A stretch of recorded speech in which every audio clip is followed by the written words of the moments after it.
والانصاب، بت پرستی اگر ہمارے عقیدوں کے اندر کمی ہے، ہمارا عقیدہ برباد ہے، ہم بتوں پر جا کر ہم سوچتے ہیں کہ مسجدوں میں بھی آئے اور بت پرستی بھی کریں، کیا فرق پڑتا ہے؟ بہت سے ایسے فلمی دنیا والوں کو دیکھو، فلمی دنیا والوں کو دیکھو آپ، یا آپ ان لوگوں کو دیکھو جو پولیٹکس میں ہیں، جو نیتا گیری کرتے ہیں، ان کو بھی دیکھو، وہ مندروں میں بھی جاتے ہیں، وہاں بھی سجدہ کرتے ہیں، مسجدوں میں بھی آتے ہیں، ان کو تو ووٹ سے مطلب ہے۔ یاد رکھو جو بت پرستی کرتے ہیں اللہ ان کو بھی منع کر رہا ہے۔ یہ 3 کام، اور چوتھا کام یہ ہے اپنی قسمت کو معلوم کرنے کے لیے کہ میرے قسمت میں کیا لکھا ہے، 2 سال بعد کیا ہوگا، مستقبل میں کیا ہوگا، اس چیز کو معلوم کرنے کے لیے کبوتر بازی کرو، کبوتر کو اڑا کر جو ہے بدفالی لو، یا جو بھی طریقہ، ہاتھ کی انگلیوں اور لکیروں کو دیکھ کر کسی سے جا کر پوچھو کہ میری قسمت میں کیا لکھا ہے۔ یہ 4 کام ایسے، شراب، جوا، بت پرستی اور تیر بازی کرنا، یہ 4 کام رجس من عمل الشیطان، شیطان کے عمل ہے، فاجتنبوہ، اللہ کہہ اس سے بچ جاؤ گے تو لعلکم تفلحون، کامیاب ہو۔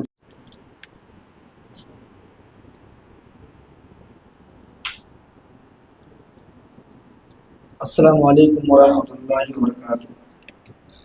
الحمدللہ کفا وسلام علی عبادہ الذین اصطفیٰ، اما بعد۔ محترم سامعین، آج ہم لوگوں نے 7ویں پارے کی تلاوت سنی ہے انشاءاللہ العظیم۔ آج اس پارے کی مختصر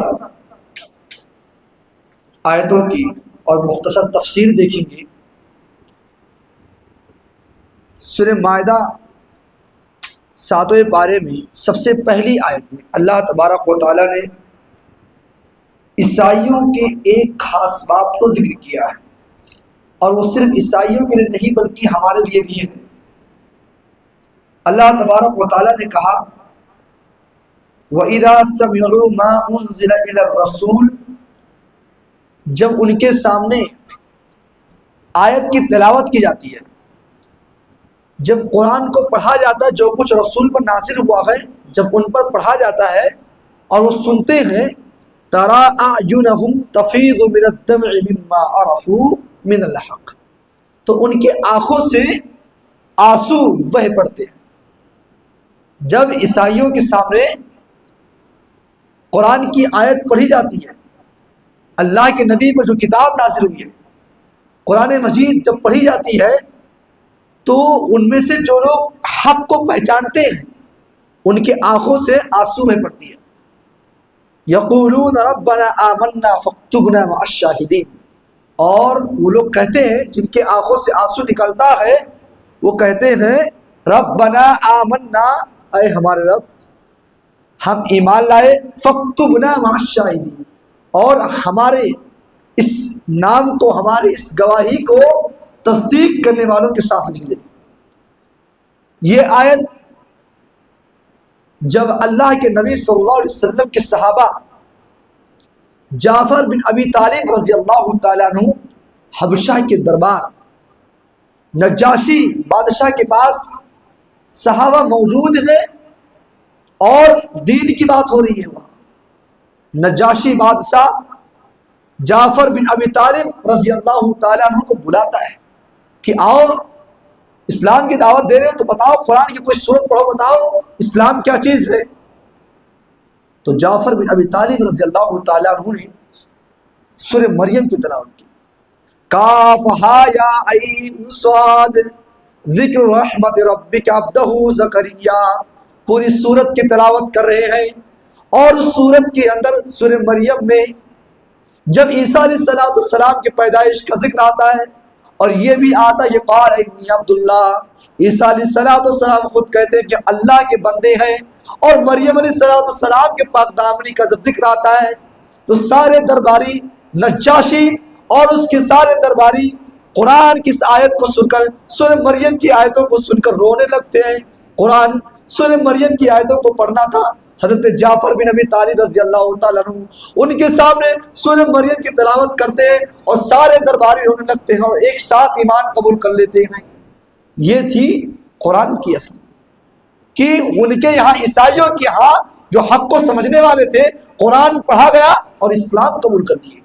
یہی وجہ ہے کہ اللہ کے نبی نے صلی اللہ علیہ وسلم نجاشی بادشاہ کو دیکھا نہیں، اور نہ نجاشی بادشاہ اللہ کے نبی کو دیکھے تھے، لیکن جب انتقال ہوا تو اللہ کے نبی خود حکم دے رہے ہیں صحابہ سے، اور میرے صحابہ اپنے بھائی نجاشی کا نماز جنازہ پڑھو، قائمانہ نماز۔ یہ قرآن کی اثر تھی کہ جب ان کے سامنے پڑھا گیا تو لوگ ایمان لے آئے۔ افسوس ہے ایک ایک پارہ پڑھا جا رہا ہے۔ پہلے دن تراویح میں کتنے لوگ آئے تھے؟ جگہ نہیں، کم پڑھ رہی تھی وہاں لوگ نماز پڑھنے کے لیے، کہاں ہو گئے وہ لوگ؟ کہاں گئے جو پہلے دن آئے تھے قرآن کے ایک پارے کو سنے؟ اگر قرآن اثر کرتا ہمارے دلوں پر تو یہ غلطی کبھی نہیں ہوتی۔ پھر سے مسجد خالی۔ کیا ہم سمجھتے ہیں کہ پہلی تراویح اور آخری تراویح پڑھ لیں گے ہماری تراویح ہو جائے گی؟ نہیں، وہ تراویح نہیں۔ آپ کو پڑھنا تو گھر میں پڑھ لیجئے، مکمل پڑھیے، وہ بات مسئلہ الگ ہے، لیکن یہ سوچے کہ پہلی اور آخری تراویح سے میری مکمل تراویح ایک مہینے کا ثواب ملے گا، یہ نہیں ہو سکتا ہے۔ اور یاد رکھیے ایسے لوگوں پر قرآن اثر نہیں کرتا ہے، ان کا اعمال خود بتا رہا ہے۔ اس کے بعد آگے ہم چلے، اللہ تبارک و تعالیٰ نے ان لوگوں کا ذکر کیا کہ جس چیز کو اللہ نے اپنے بندوں کے لیے حلال کیا ہے، بندے کے لیے کوئی حق نہیں کہ اس کو حرام کر لے۔ اگر اللہ نے آپ کے لیے کوئی چیز حلال کیا ہے تو آپ کوئی اتھارٹی نہیں ہے کہ آپ اس چیز کو حرام کریں، یا پھر اللہ نے جس چیز کو حرام کیا ہے آپ اس کو حلال نہیں بنا سکتے۔ کچھ صحابہ اللہ کے نبی کے پاس آتے ہیں اور اللہ کے نبی سے کہتے ہیں، ایک صحابی کہتے ہیں اے اللہ کے نبی میں رات بھر نماز پڑھوں گا، رات میں سوؤں گا نہیں۔ اور دوسرے صحابی کہتے ہیں اللہ کے نبی میں پورا دن ہمیشہ روزہ رہوں گا۔ اور ایک تیسرے صحابی کہتے ہیں اللہ کے نبی میں کبھی شادی نہیں کروں گا۔ اللہ کے نبی ان تینوں صحابی کی بات کو سنتے ہیں، اللہ کے نبی کہتے ہیں میرے صحابہ یہ بالکل طریقہ غلط ہے، یہ آپ کیا کہہ رہے ہو؟ میں خود محمد رسول اللہ صلی اللہ علیہ وسلم 9 بیویوں کو رکھا ہوں، 9 شادیاں میں نے کی ہے، 2 لوڑیاں میرے پاس ہیں، ملا کر 11 شادیاں ہو گئی۔ بتاؤ میں شادی بھی کیا ہوں اور شادی کرنے کے ساتھ ساتھ اللہ کا حق بھی ادا کر رہا ہوں، رات کو نماز پڑھتا ہوں اور سوتا نہیں ہوں، اور دن میں روزہ بھی رکھتا ہوں، کبھی روزہ نہیں رکھتا ہوں، سارے اعمال میرے پاس ہے، تو تم ایسا کیوں سوچ رہے ہو؟ اس کے بعد اللہ کے نبی صلی اللہ علیہ وسلم قرآن کی آیت کو پڑھتے ہیں، یا ایھا الذین آمنوا لا تحرموا طیبات ما حل اللہ لکم ولا تعتدوا، او لوگوں جو ایمان لائے ہو، لا تحرموا طیبات، اس چیز کو حرام مت ٹھہراؤ جس کو اللہ نے تمہارے لیے حلال کیا ہے۔ اللہ نے آپ کے لیے جس چیز کو حلال کیا ہے اس کو آپ حرام نہیں ٹھہرا سکتے ہو۔ ایک صحابی اللہ کے نبی کے پاس آتے اور اللہ کے نبی سے کہتے ہیں اے اللہ کے نبی جب میں گوشت کھاتا ہوں تو نفسانی خواہشات بڑھ جاتی ہیں، اے اللہ کے نبی اسی لیے میں نے گوشت کو اپنے اوپر حرام کر لیا ہے۔ اللہ کے نبی کہتے ہیں لا تحرموا طیبات ما حل اللہ لکم، او لوگوں جو ایمان لائے ہو آپ کے لیے کوئی اتھارٹی نہیں ہے کہ اللہ کی حلال کی ہوئی چیز کو حرام ٹھہرا لو۔ تو اللہ نے آپ کے لیے جن چیزوں کو حلال کیا ہے اس کو حلال سمجھو اور اسی کو اپناؤ، اور اللہ نے جس چیز کو جن چیزوں کو حرام کیا ہے اس سے رکو، اس کو اپنانے سے بچو۔ اس کے بعد ایک مسئلہ کا ذکر اللہ کر رہا ہے، آدمی قسم کھاتا ہے قسم توڑ دیتا ہے۔ مثلا میں ایک قسم کھاؤں کہ میں یاسین بھائی سے 1 سال بات نہیں کروں گا، لیکن نہیں ہو رہا ہے، میں نے بات کر لیا، میں قسم کھا رہا ہوں کہ اللہ کی قسم یاسین بھائی سے بات نہیں کروں گا، لیکن کیا ہوا میں بات کرنا شروع کر دیا۔ اب اس میں مجھے کفارہ ادا کرنا ہے۔ وہ کفارہ کیا ہے؟ پہلے جان میں قسم 3 طرح کے ہوتے ہیں۔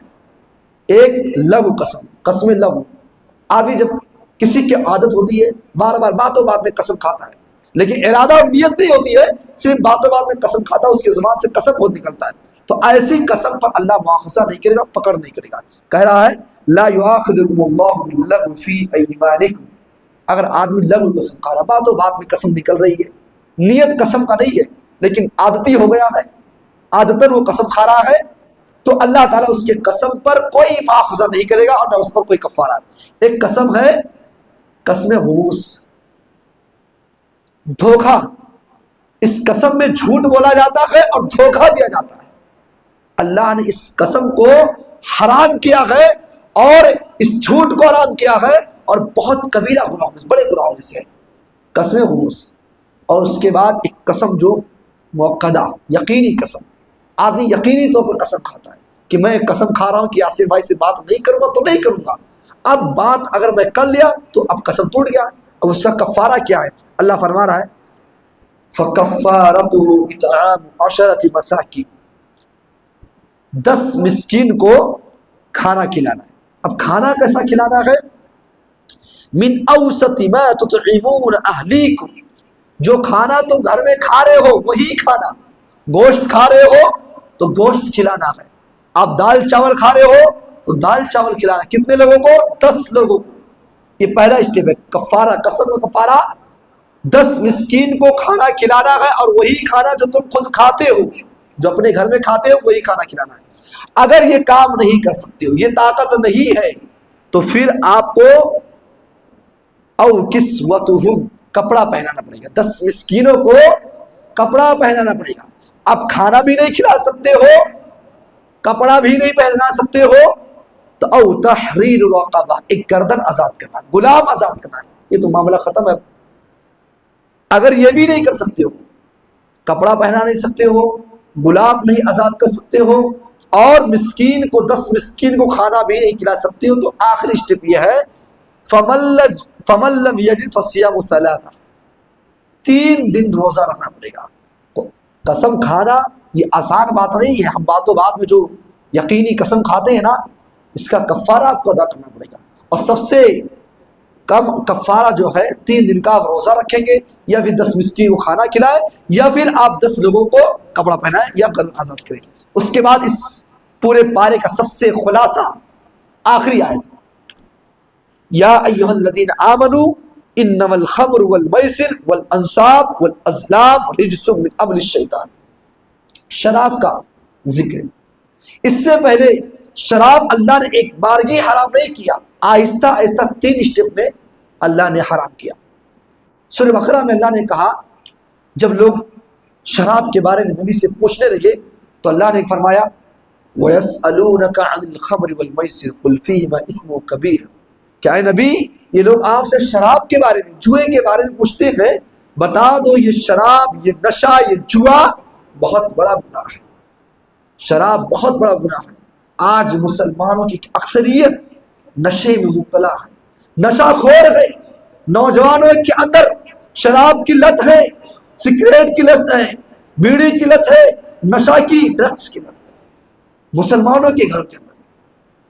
اور یہ ضروری نہیں ہے کہ جو گنڈا گردی کرنے والے، نہیں، اسلامک گھروں کا یہ حال ہے، بگڑے ہوئے ہیں. یاد رکھو شراب یہ بہت بڑا گناہ ہے، نشہ کرنا یہ بہت بڑا گناہ ہے. اللہ کے نبی نے فرمایا کہ شراب پینا یہ الفواحش ہے، تمام گناہوں کا جڑ ہے، تمام گناہوں کی ماں ہے. اور اللہ کے نبی نے کہا جو شراب پیتا ہے وہ اپنے ماں کے ساتھ بھی زنا کر سکتا ہے، جو شراب پیتا ہے وہ اپنے پھوپھی کے ساتھ بھی زنا کر سکتا ہے، جو شراب پیتا ہے وہ اپنے خالاؤں کے ساتھ زنا کر سکتا ہے. اسی لیے اللہ رب العالمین منع کر رہا ہے یا ایھا الذین آمنوا انما الخمر والمیسر. اے لوگوں جو ایمان لائے ہو، 4 کام کر لو، 4 کام کر لو، کامیاب ہو جاؤ گے. وہ 4 کام کیا ہے؟ انما الخمر، انما الخمر، شراب سے بچ جاؤ، نشہ سے بچ جاؤ. آج نشہ کیوں ہم کر رہے ہیں؟ نشہ کرنے کی وجہ کیا، اسباب کیا ہے؟ اس کے چند اسباب آپ کے سامنے رکھ دوں. نشہ اور شراب کی جو لت لگتی ہے اس کے 2-3 اسباب آپ جان لیں. ایک سبب تو یہ ہے آج فیشن بن چکا ہے. سگریٹ پی رہا ہے بندہ فیشن کے طور پر، بیڑی پی رہا ہے فیشن کے طور پر، تو ایک فیشن کے طور پر نشہ ہو رہی ہے. اس کے بعد ایک وجہ یہ ہے، ایک سبب یہ ہے کہ آدمی بڑے باپ کا لڑکا ہے، باپ نے اس کو بہت پیسہ دیا ہے، اب اڑا رہا ہے، اب وہ اسی میں لت پت ہو گیا، اب وہ بگڑ گیا. اس کے پاس پیسے آ رہے ہیں، وہ باپ کے دولت کو اپنے ہاتھوں میں پا رہا، اس کو کمانا نہیں پڑ رہا، اس کو پتہ نہیں کہ محنت کیا چیز ہوتی ہے. اب جو من آئے وہ کرے. ایک اسباب یہ ہے کہ برے لوگوں کی صحبت میں، ایک شرابی ہے اب اس کے ساتھ کوئی اور رہ رہا ہے، اگر وہ نیک ہے، صالح ہے، سدھارنے کی کوشش کرے تو سدھارے تو صحیح بات ہے، لیکن اب تو سدھارتا کون، خود اسی برائی میں نقطت ہو جاتے ہیں۔ تو یہ صحبت کا بھی اثر پڑتا ہے۔ اور ایک اور وجہ ہے، اسباب تو بہت ہے، ایک اور وجہ ہے نشہ کرنے کی، نوجوان ہو یا بوڑھا ہو، کسی چیز میں کامیاب نہ ہوا، ناکام ہو گیا۔ ایک مثال لے لو، ایک نوجوان محبت میں ناکام ہو گیا، اس کی معشوقہ کی شادی کسی اور سے ہو گئی، اب اس نے اپنے غم کو بھلانے کے لیے، اپنے ٹینشن کو اتارنے کے لیے وہ سگریٹ، نشہ، شراب سب کچھ استعمال کرتا ہے۔ یہ اسباب ہیں، یاد رکھو۔ انما الخمر، اللہ منع کرا شراب سے بچ جاؤ۔ سنت صحیح کی ایک روایت ہے، اللہ کے نبی صلی اللہ علیہ وسلم کہتے ہیں تم سے پہلے امت میں ایک عابد گزار انسان تھا، ایک بندہ تھا جو بہت نیک تھا، بہت صالح تھا، بہت اچھا تھا، وہ نمازیں پڑھا کرتا تھا، وہ بہت ہی اچھا انسان تھا۔ ایک بدکار عورت اس کو پھنساتی ہے اور اپنے جال میں لاتی ہے، ایک لوڈی کو بھیجتی ہے کہ جاؤ اس عابد گزار شخص سے کہہ دو کہ فلاں جگہ گواہی دینا، وہ میرے ساتھ چلے۔ وہ لوڈی جاتی ہے اور اس عابد گزار بندے کو، اس شخص کو اپنے ساتھ لے کر آتی ہے کہ فلاں جگہ آپ کو گواہی کرنا ہے۔ وہ بوڑھا آدمی، وہ عابد گزار اور اچھا انسان گواہی دینے کی نیت سے آتا ہے، جب لوڈی اس کو گھر میں داخل کرتی ہے، دروازہ بند کرتی ہے اور وہ ایسی جگہ پہنچتا ہے کہ ایک خوبصورت لڑکی، وہ ایک بدکار لڑکی سجائے ہوئی اپنے جسم کو، اور سجانے کے بعد اس کو دعوت دے رہی ہے کہ آؤ میرے ساتھ زنا کرو۔ اللہ کی قسم، اے عابد صاحب، اے غزار، اے اچھے انسان صاحب، میں نے آپ کو گواہی کے لیے نہیں بلایا ہے، میں نے آپ کو اس لیے بلایا ہے تاکہ آپ میرے ساتھ زنا کریں۔ اگر زنا نہیں کرتے ہیں تو یہ شراب کا برتن رکھا ہوا ہے، ایک قطرہ اس کو لے لیجیے، یا یہ نہیں کر سکتے ہو تو یہ بچہ ہے، اس کو مار ڈالو، قتل کر دو۔ ایک انسان بڑا عابد گزار تھا، اس نے اپنے مائنڈ میں سوچا کہ اگر میں عورت کے ساتھ زنا کرتا ہوں، یہ کبیرہ گناہ، بہت بڑا گناہ ہے زنا کرنا، چلو ہم زنا کو چھوڑتے ہیں۔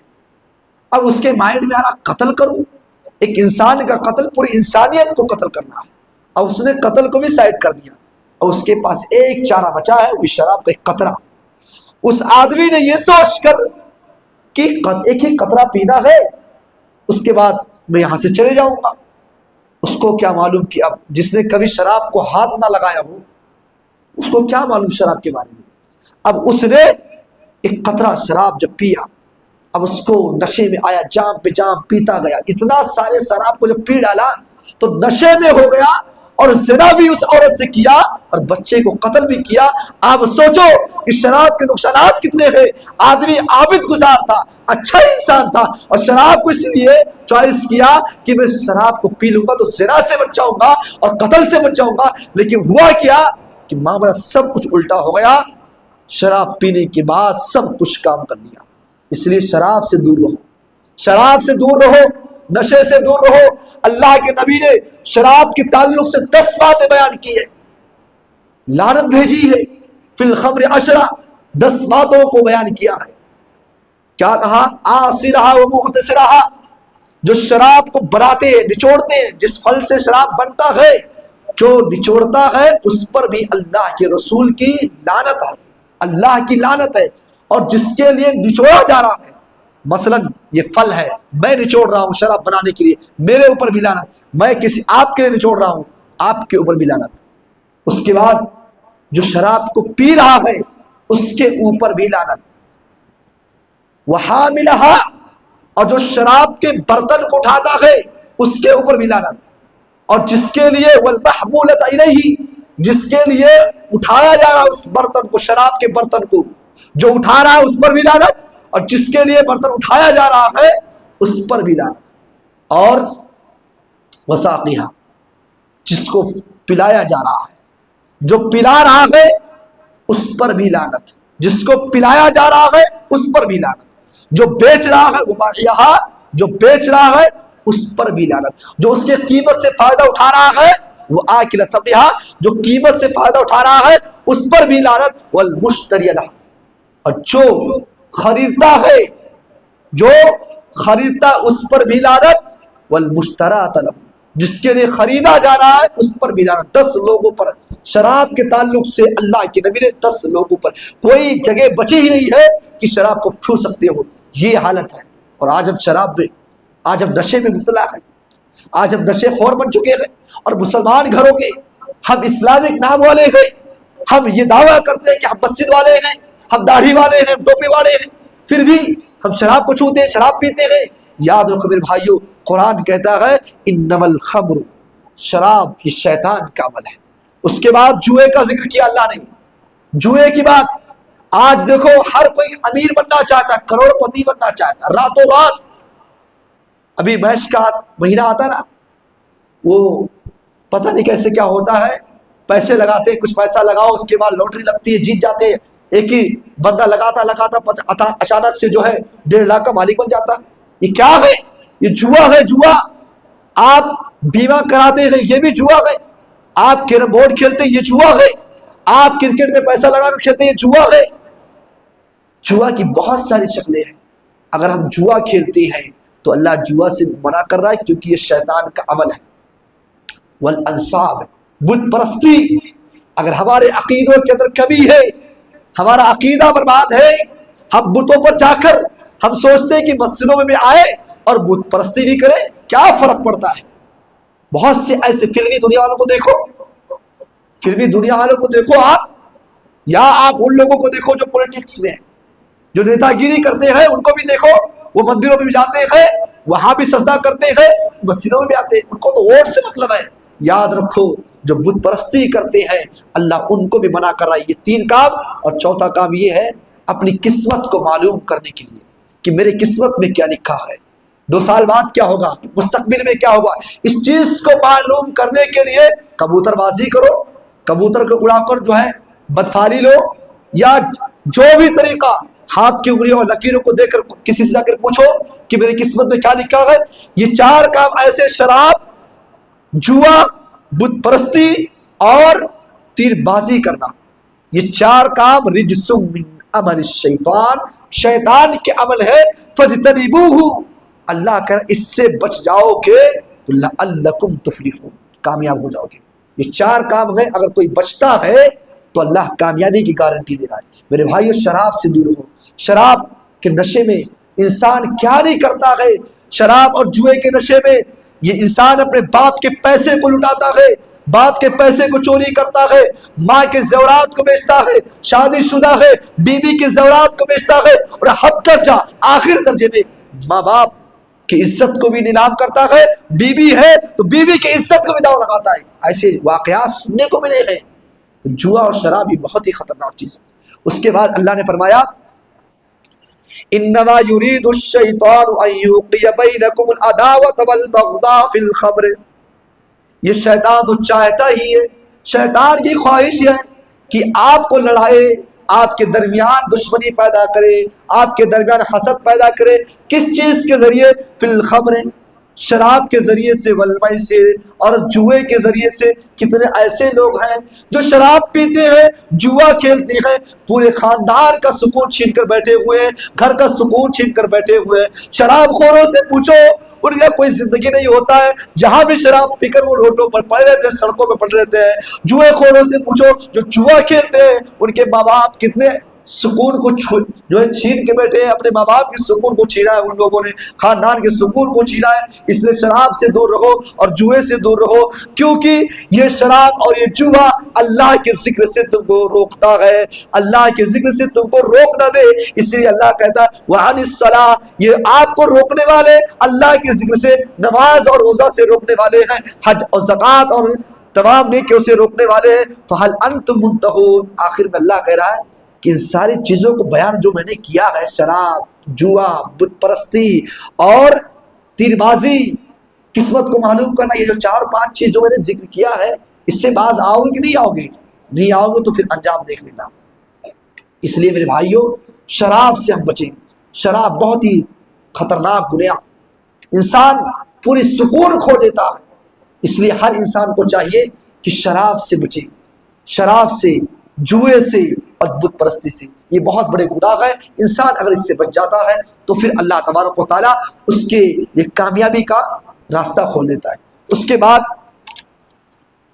ایک اور چیز اللہ تبارک و تعالیٰ نے یہ وعدہ کیا ہے، اگر دنیا کے اندر آپ ہیں، اگر آپ کو اللہ دولت دینا چاہے، اللہ آپ کو عزت دینا چاہے، اللہ آپ کو بلندی پر پہنچانا چاہے، بڑے اونچے مقام پر پہنچانا چاہے، پوری کائنات مل کر اگر یہ سوچے کہ ہم اس کو بلندی کے مقام پر نہیں جانے دیں گے تو اللہ اگر نہیں، ایسا نہیں ہو سکتا ہے۔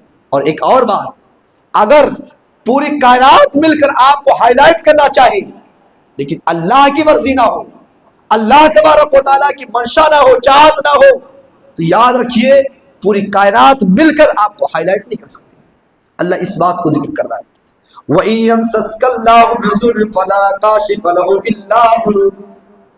یاد رکھو اگر آپ کو کوئی پریشانی ہے، اگر آپ کو کوئی پریشانی ہے، اگر آپ کسی پریشانی کے اندر مبتلا ہے اور آپ یہ سوچتے ہیں، آپ کی چاہت یہ کہ اس پریشانی کو دنیا والے دور کر دیں گے، تو اللہ تعالیٰ کہہ رہا ہے کہ سارے دنیا والے مل کر آپ کے پریشانی کو دور کرنا چاہے تو نہیں دور کر سکتے ہیں۔ اور اگر اللہ آپ کو بھلائی دینا چاہے، اگر آپ کو اللہ عزت دینا چاہے، اگر آپ کو اللہ اچھے مقام پر پہنچانا چاہے، اگر اللہ آپ کو ہائی لائٹ کرنا چاہے تو یاد رکھو پوری کائنات مل کر اللہ تبارک و تعالیٰ کہہ رہا ہے وَإِن يَمْسَسْكَ بِخَيْرٍ فَهُوَ عَلَى كُلِّ شَيْءٍ قَدِيرٌ۔ پوری کائنات مل کر آپ کو بدنام کرنا چاہے، آپ کو بے عزت کرنا چاہے تو یاد رکھو یہ کام نہیں کر سکتے کیونکہ اللہ نہیں چاہتا ہے۔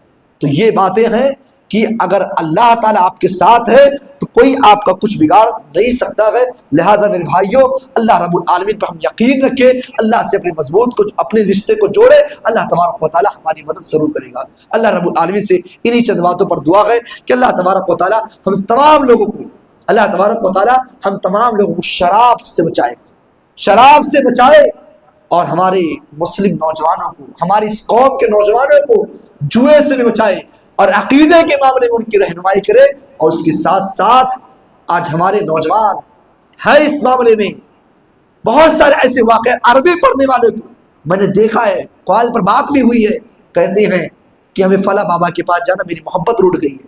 ایسے عربی پڑھنے والے بچوں سے یہ سنا گیا ہے۔ تو اللہ تعالیٰ سے ہم دعا کرتے ہیں اللہ تعالیٰ نوجوانوں کو، اس قوم کے نوجوانوں کو ہدایت دے، ان تمام چیزوں سے باز رکھے، دور رکھے۔ اللہ تبارک و تعالیٰ آج کے درس میں جو باتیں بیان کی گئی ہیں اللہ تبارک و تعالیٰ ہم سب کی حفاظت فرمائے، آمین۔ وآخر دعوانا ان الحمد للہ رب العالمین۔ السلام علیکم۔